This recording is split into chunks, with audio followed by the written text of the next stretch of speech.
महाभारत के प्रथम खंड में आदि पर्व के 38वें अध्याय में वासुकी की बहन जरत्कारु का जरत्कारु मुनि के साथ विवाह करने का निश्चय।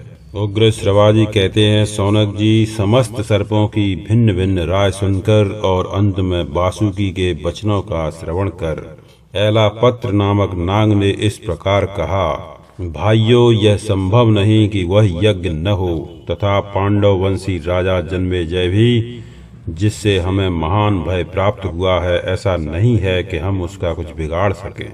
राजन, इस लोक में जो पुरुष देव का मारा हुआ है उसे देव की ही शरण लेनी चाहिए, वहाँ दूसरा कोई आश्रय नहीं काम देता। श्रेष्ठ नांगण, हमारे ऊपर आया हुआ यह भय भी देव जनित ही है, अतः हमें देव का ही आश्रय लेना चाहिए। उत्तम सर्पगण, इस विषय में आप लोग मेरी बात सुने। जब माता ने सर्पों को यह शाप दिया था, उस समय भय के मारे मैं माता की गोद में चढ़ गया था। पन्नग प्रवर महातेजस्वी नागराजगण तभी दुख से आतुर होकर ब्रह्मा जी के समीप आए हुए।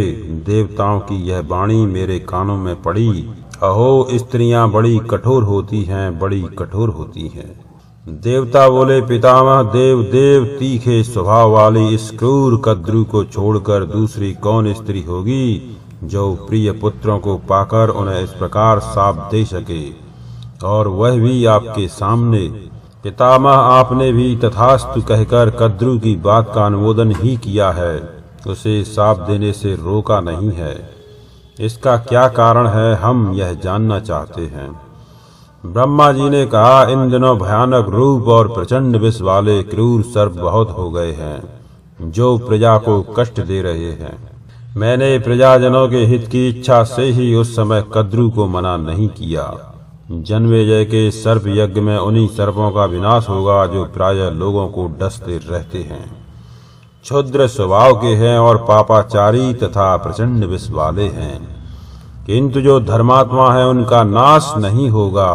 वह समय आने पर सर्पों का उस महान भय से जिस निमित्त से छुटकारा होगा उसे बतलाता हूँ, तुम सब लोग सुनो।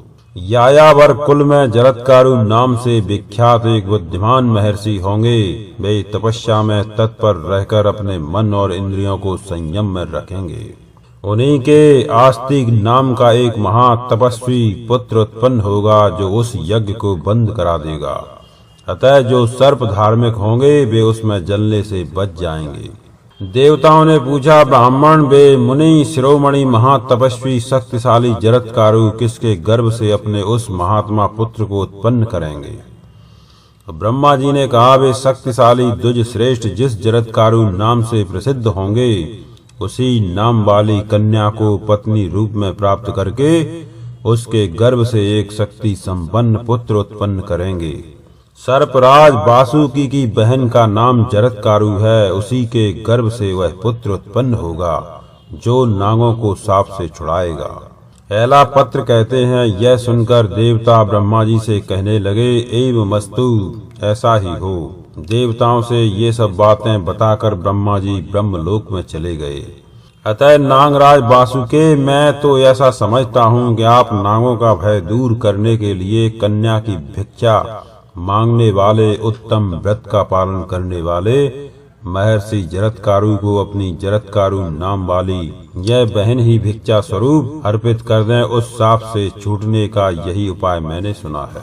इस प्रकार श्री महाभारत आदि पर्व के अंतर्गत आस्तिक पर्व में ऐलापत्र वाक्य संबंधी 38वां अध्याय संपूर्ण हुआ।